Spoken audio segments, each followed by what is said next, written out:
Welcome to Unacademy guys. मेरा नाम है नवदीप।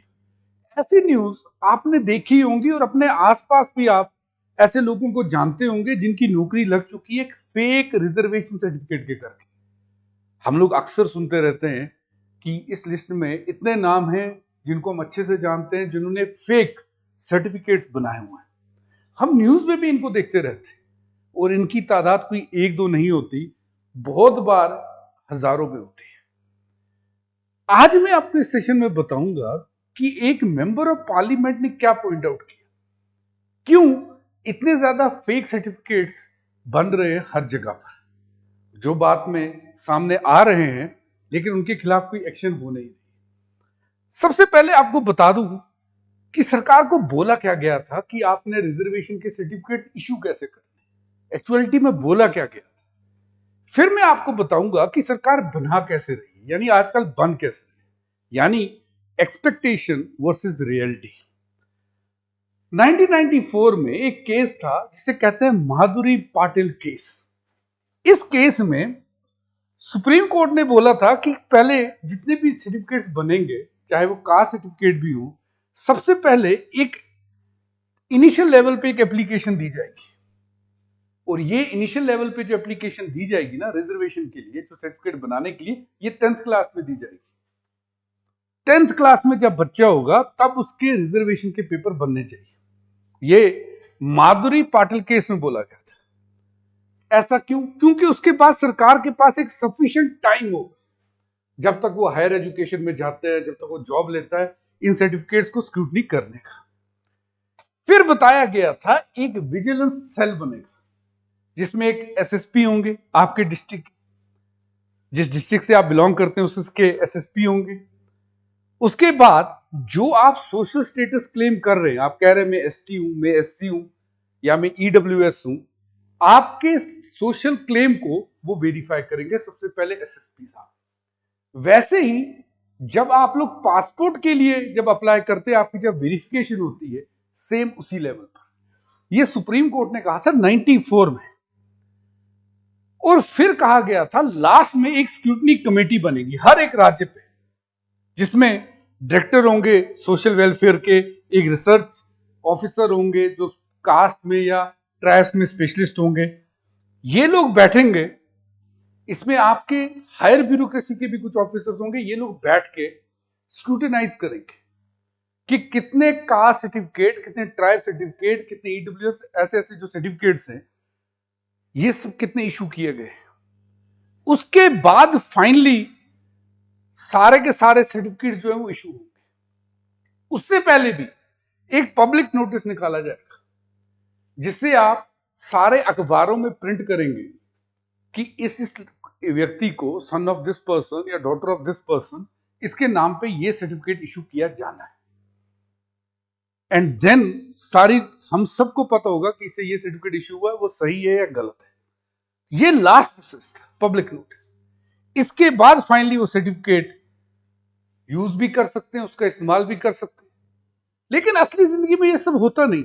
ये फुल प्रूफ प्लान था अगर आप देखेंगे, लेकिन असली जिंदगी में क्या होता है, आप स्कूल लिविंग सर्टिफिकेट पकड़ते हैं, फादर या मदर का, फादर का या किसी भी ब्लड रिलेटिव का कास्ट सर्टिफिकेट पकड़ते हैं।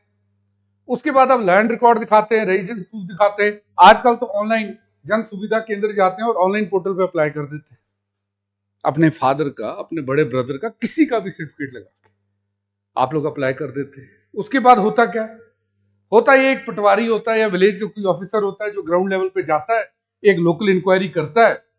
मतलब ज्यादातर वो नेबर से पूछते हैं कि क्या यहां पर ज्यादा टाइम तक रहे हैं, क्या इनका सोशल स्टेटस ये है कि नहीं। उसके बाद एक रेवेन्यू इंस्पेक्टर जाता है जो रिवाइज करता है जो लेखपाल साहब या पटवारी साहब ने बोला है वो सही है या नहीं।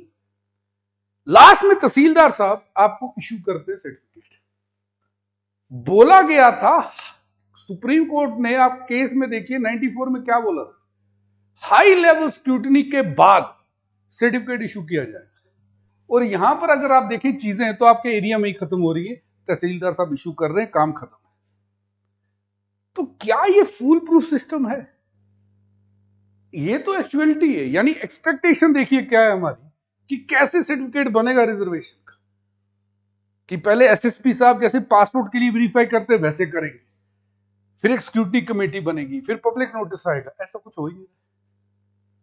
यानी सरकार ये चीजें फॉलो ही नहीं कर रही, सीधे लेखपाल, रेवेन्यू इंस्पेक्टर, तहसीलदार काम करो।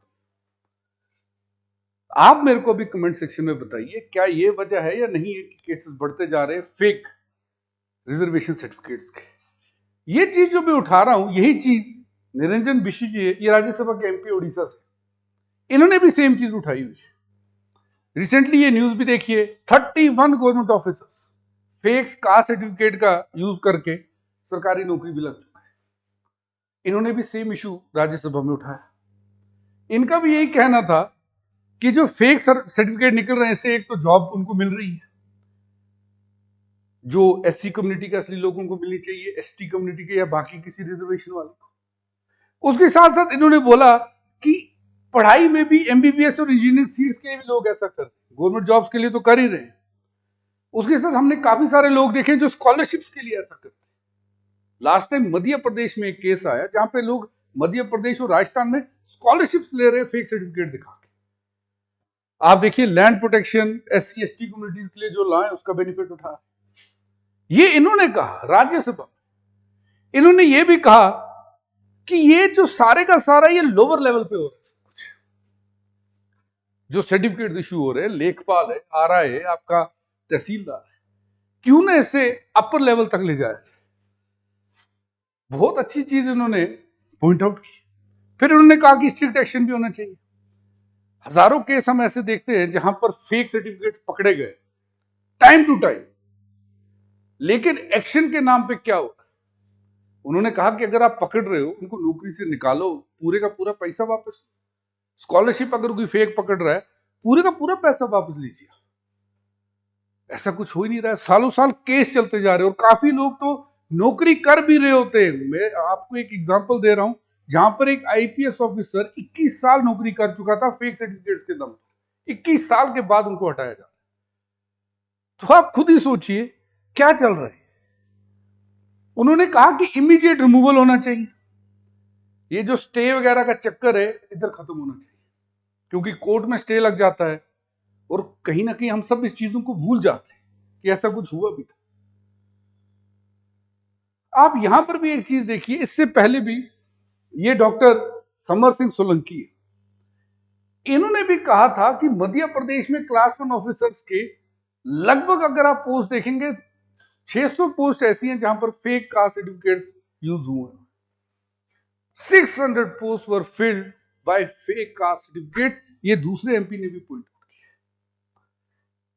आप मुझे सही से बताइए, क्या सचमुच ये लूप होल्स नहीं यूज हो रहे हमारे ही खिलाफ? क्या सच में जिनके लिए रिजर्वेशन बनाई गई है उनको भी बेनिफिट नहीं मिल रहा है? और हम में से काफी ऐसे लोग हैं जो इस चीज को जानते होते हैं, लेकिन जब वो एक्शन लेने भी जाते हैं, कंप्लेंट करते हैं, सालों साल मसला खींचता है। तो जो एमपी साहब कह रहे हैं सही कह रहे हैं या नहीं, मेरे को कमेंट सेक्शन में बताइए। वहीं अगर आप यूपीएससी की तैयारी कर रहे हैं, अनुज अग्निहोत्री और रवि राज हिंदी मीडियम के टॉपर हमारी ऑनलाइन क्लासेस से पढ़े हुए हैं, आप भी हमारी सब्सक्रिप्शन के लिए चेकआउट करें डिस्क्रिप्शन में दिए गए लिंक पे। मेरे को कमेंट करके जरूर बताना आपका इस इशू के बारे में क्या कहना है एंड रिजर्वेशन के बारे में आपका क्या ख्याल है। Let's crack it.